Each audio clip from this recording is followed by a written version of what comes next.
So today is lesson 130. It is impossible to see two worlds.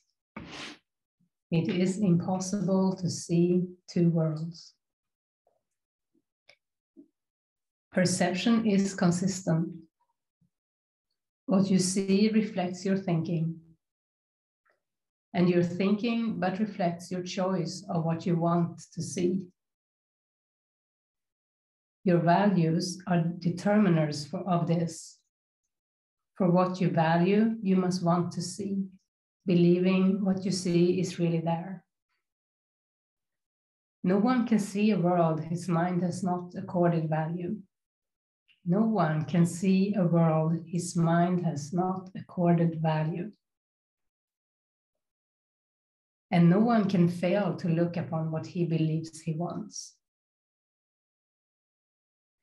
Yet, who can really hate and love at once?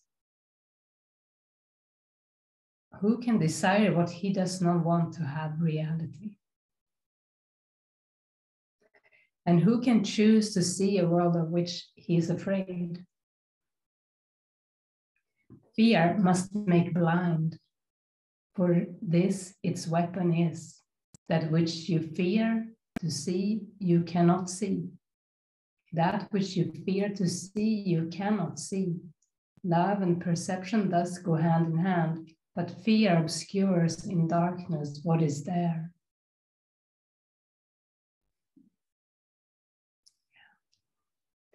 What then can fear project on the world? What can be seen in darkness that is real? Truth is eclipsed by fear, and what remains is but imagined. Yet what can be real in blind imaginings of panic born? What can be real in blind imaginings of panic born? What can be real? What would you want this?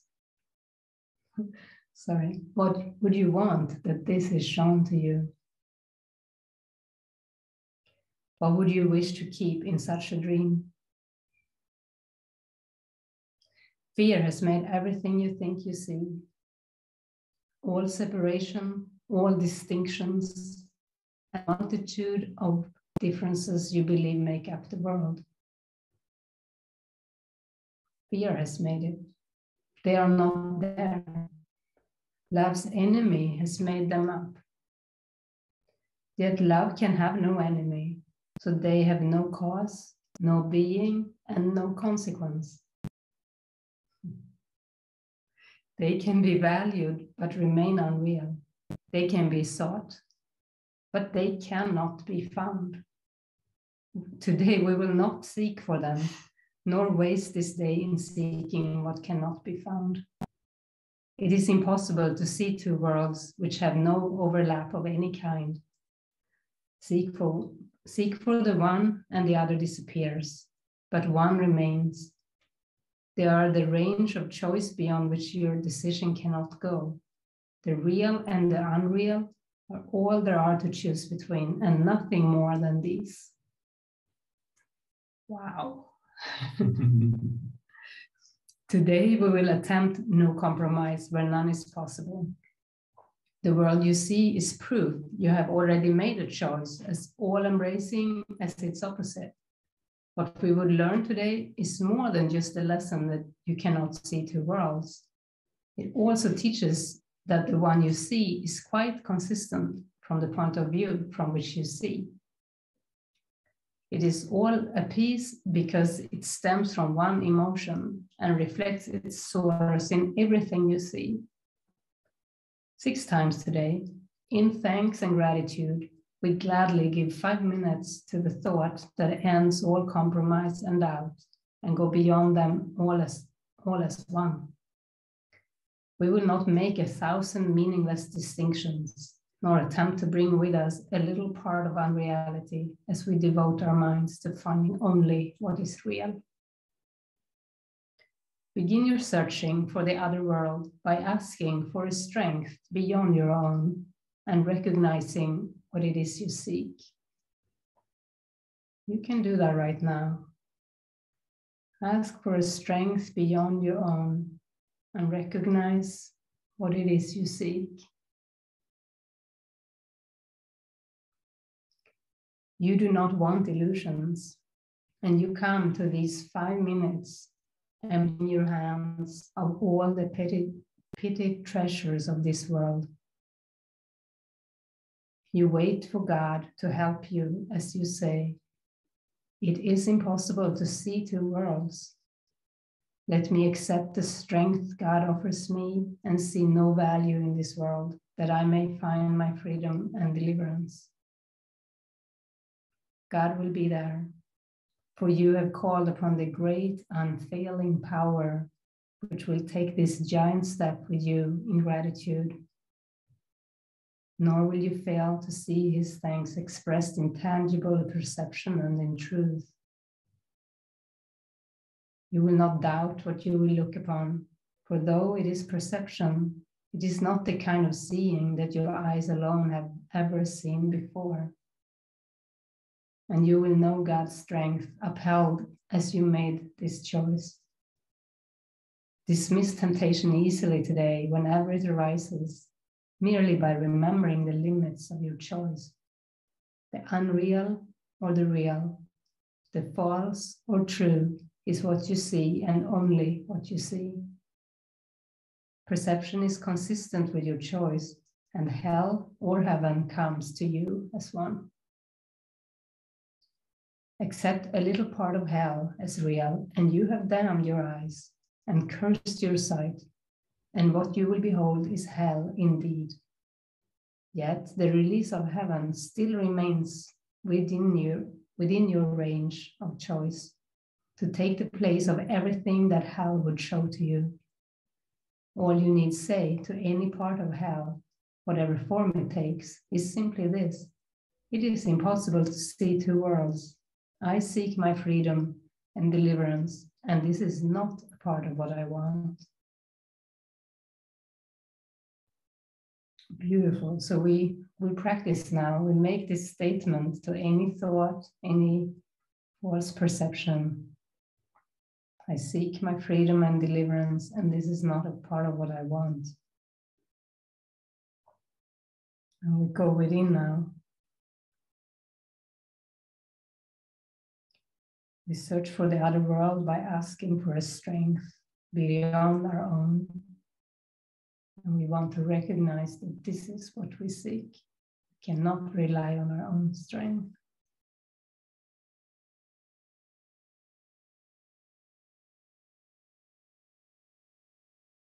It is impossible to see two worlds.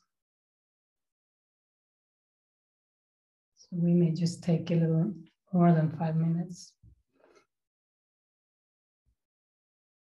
to relax our minds.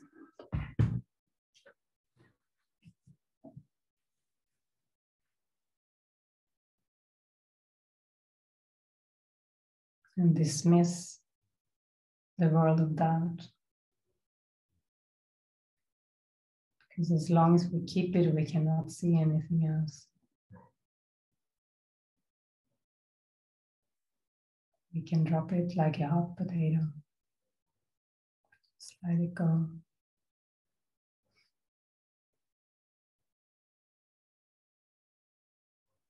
There is no analyzing, no figuring out.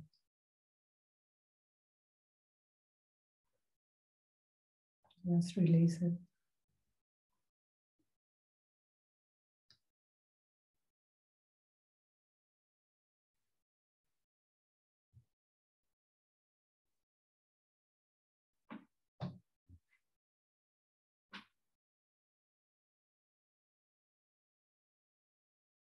And we open our mind to the Holy Spirit, peace.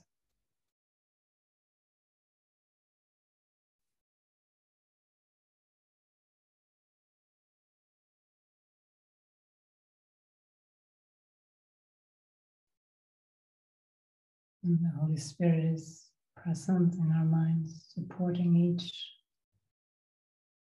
opening to letting go. the false.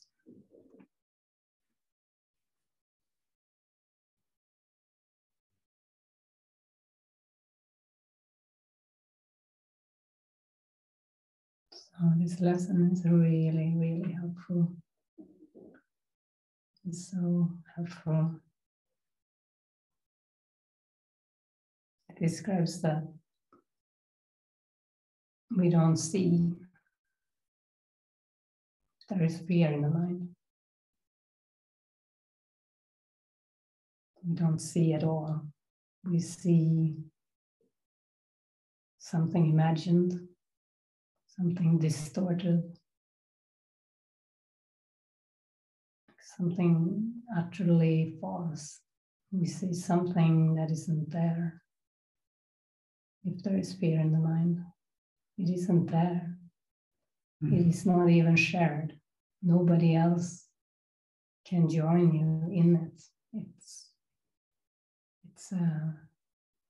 some subjective, individual illusion that is not shared. That's why it's so scary. Fear breeds more fear. It's just like projection makes false perception. So you see more fear. If the fear is the source, it will never work out. That's why we want to go to the source and release the core fear in the mind.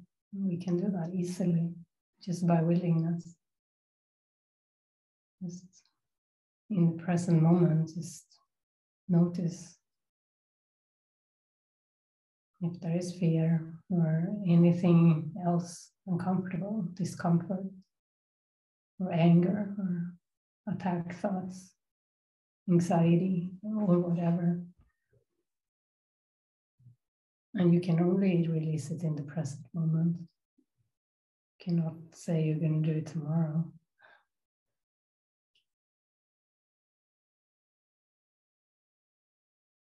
You can have the intention to use all your time to release what is false, and that's a beautiful direction.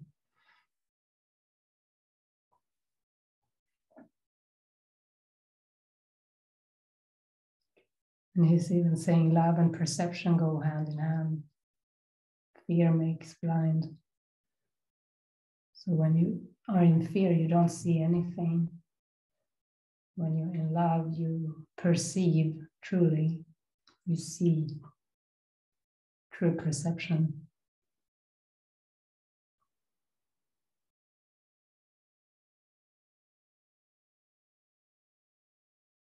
And fear has made everything you think you see, because everything you think you see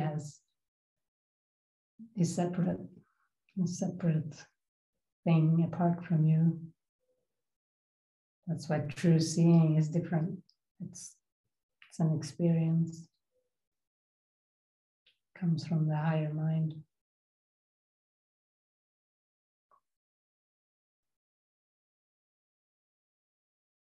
It is impossible to see two worlds which have no overlap of any kind. Seek for one and the other disappears. Seek for the real world, seek for peace of mind. And the fear has to disappear because they cannot coexist.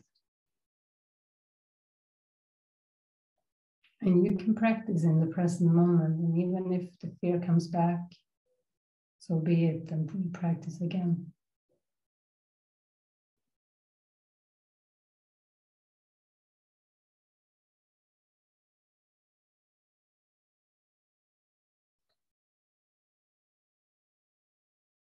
So he's describing for us to do this 6 times today. So you can even decide what times you want to do the lesson today. 6 times to take 5 minutes in thanks and gratitude.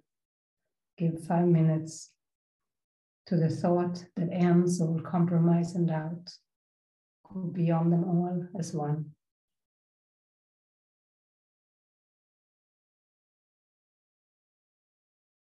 We will not make 1,000 meaningless distinctions. We don't need to make distinctions. We don't need to understand parts of illusion and explain them for some kind of safety. They don't mean anything.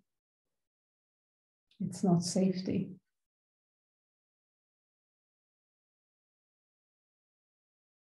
When you do these lessons, you need to ask for strength beyond your own. And then recognize that is what you seek. You do not want illusions. And empty your hands of the empty treasures of the world. It's a gift to do this. Nothing else is really worthy of your mind and your time.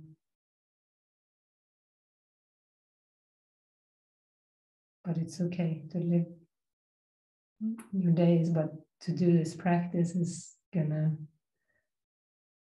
give such a gift and save so much time and suffering.